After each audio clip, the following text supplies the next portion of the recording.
Mga kaubayan, kamusta po? Si Kamanong po, ang inyong lingkod ay magkukomento na naman po sa inyo. Dito po sa Tambayan mga kabayan, samahan niyo po inyong lingkod. Magkomentuhan po tayo, magumpisa na po tayo. Komentuhan po natin. Ito pong korupsyon. Korupsyon po ang napakatindi pong ginawa nilang mahigit 3 taong pagnanakaw sa ating bansa. Ayon po ito sa ating mga soldiers at mga ex-marine. Ito po, mismong mismo pong si Attorney Levy Baligod ang nagsabi po ngayon. Dito po niya sinabi dahil nga po ang mga soldiers ay kumpleto po na ebidensya. Pinaliwanag po dito sa interview po kay Attorney Baligod na mismo raw po si Sandro Marcos ang nakatanggap o nakareceive ng pera. At may picture pa, may mga ebidensya pang picture, mga kaubayan. Pakinggan po natin si Attorney Baligod, mga kaubayan, may mga ebidensya pa raw po.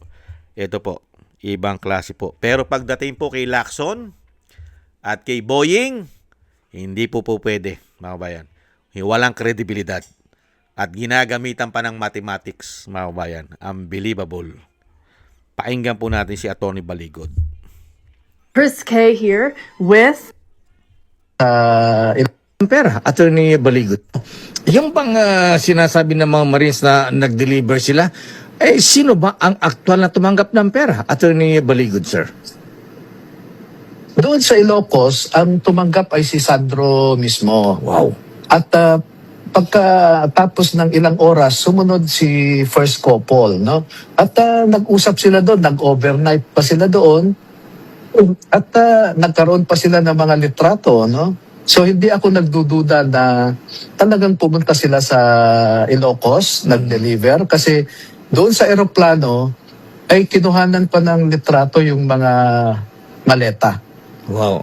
May picture ba sila sa mag-asawa? Merong picture kay Sandro, merong picture kay BBM. Ayan. Pero wala kay First Lady. Wala ka. Excuse Saan daw galing yung pera, Attorney? At para kanino? Para saan daw yun? Yun ang hindi alam ng ating mga sundalo, no? Mhm. Kung para saan. Kasi ang sinasabi lang nila sa kanilang affidavit ay ganito. Galing sa iba't ibang mga kontratista o ibang mga tao, katulad ni Congressman Guardiola, ay nag-deliver sila ng mali-maletang pera dito sa Valle Verde 6. Mhm. At doon ay sinecheck ng staff ni Saldico kung kumpleto ba yung dineliver siguro. Ayan. At pagkatapos niyan ay dinadala sa Horizon Homes sa BGC. Doon talaga ang imbakan nila ng mali-maletang pera. Grabe, no? Grabe, no? Imbakan ng pera dyan po sa BGC, sa Horizon. Pag-aari po yata ni Saldico yan, mga tambay. Di ba? Dyan sa BGC, sa Horizon. Mga kabayan, nakita nyo po. Meron pong ebidensya ang mga Marines. Dahil nga po nag-overnight pa sila ron. Mga kabayan, sa Ilocos Norte.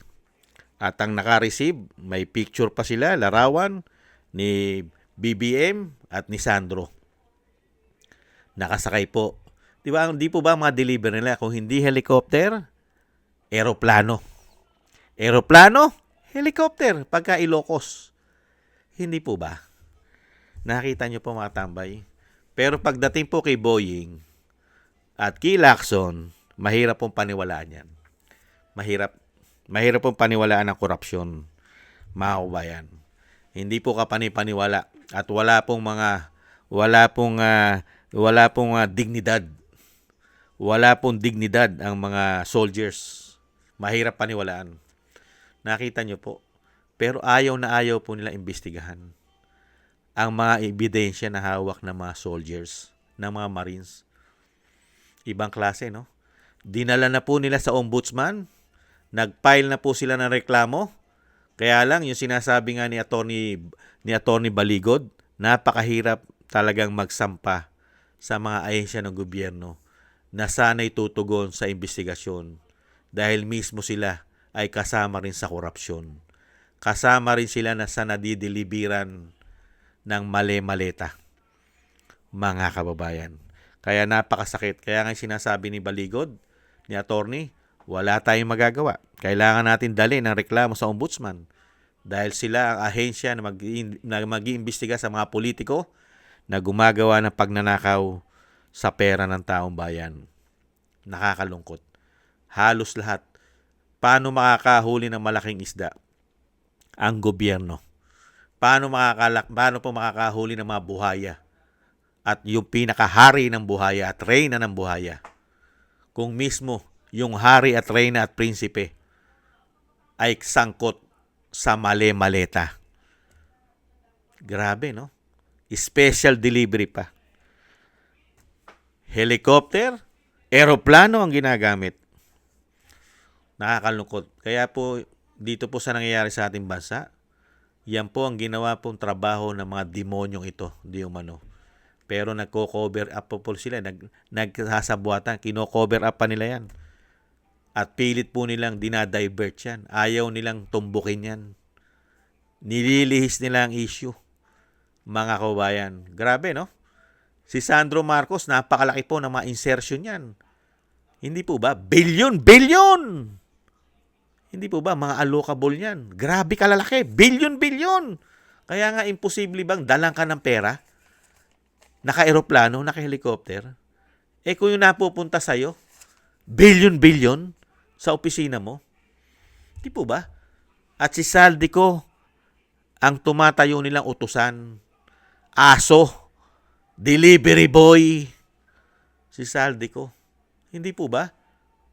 At yung sinasabi nga po na sinisiraan po yan, pilit po sinisiraan ni Boying yan. Di ba? Wala raw po mga kredibilidad dyan. Ganon din si Lacson. Hayan, no? O imbestigahan nyo. Ipatawag nyo sa Blue Ribbon Committee. Ayan, no? Imbestigahan nyo. Yung sinasabi ni Atty. Baligod. Mismo, yung mga soldiers, may kuha sa aeroplano, sa helicopter, yung dinideliver nila sa Ilocos Norte, sa residence ng mga Marcos. May mga kuha sila. Dinadala ron. May kuha pa sa anak. May kuha pa sa Pangulo. Wala la sila kuha ro sa First Lady. Nakita nyo po, sila mismo, sila na nag-deliver, sila pa mismo ang testigo, sila pa magpapatotoo, pero ayaw paniwalaan ng mga mag-iimbestiga. Ayaw paniwalaan sa Senado, sa Senate Blue Ribbon Committee, lalong-lalong ayaw paniwalaan po ng Ombudsman. Ayaw rin paniwalaan ng DILG. Ayaw rin paniwalaan ng NBI. Ayaw rin paniwalaan ng DOJ. Ayaw din paniwalaan ng mga men in uniform. Ayaw nila paniwalaan. At lalong-lalong hindi paniniwalaan ng media at ng mga trolls sa social media dahil pati rin sila ay nakakatanggap ng mali-maleta. Nakita nyo po, saan po tayo kukuha ng katarungan? Saan po tayo kukuha ng katarungan sa panunungkulan nila? 4 na taon, makakuha po ba tayo ng katarungan? Halos lahat. Tikom ang bibig. Pagka pumuputok na po ang issue ng korupsyon, meron na pong tagapagtanggol. Sino po? Yung mga politiko, tiko muna bibig. Sino po ang gagawa para po i-divert at siraan po nilang kredibilidad ng mga nagpapatotoo katulad po ni Gutesa at ito pong 18 na mga soldiers o ex-marine. Sino po? Social media. Media. Hindi po ba? Systematic. Hindi po ba? Sindikato.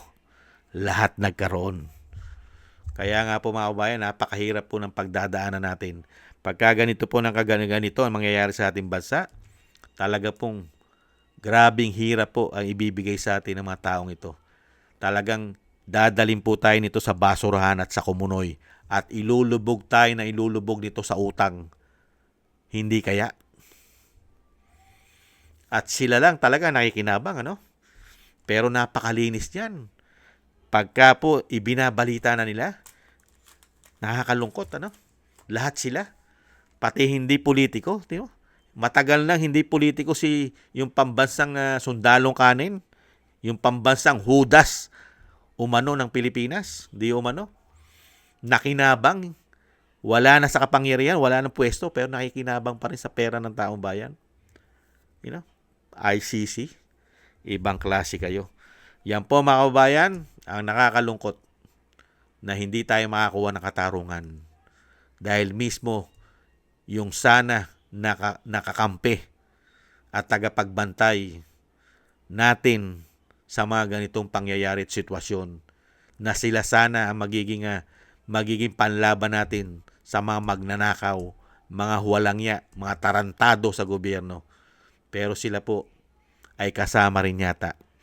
Naging proteksyon o protektor na po yata sila ng mga magnanakaw sa ating bansa, sa gobyerno. Hindi kaya.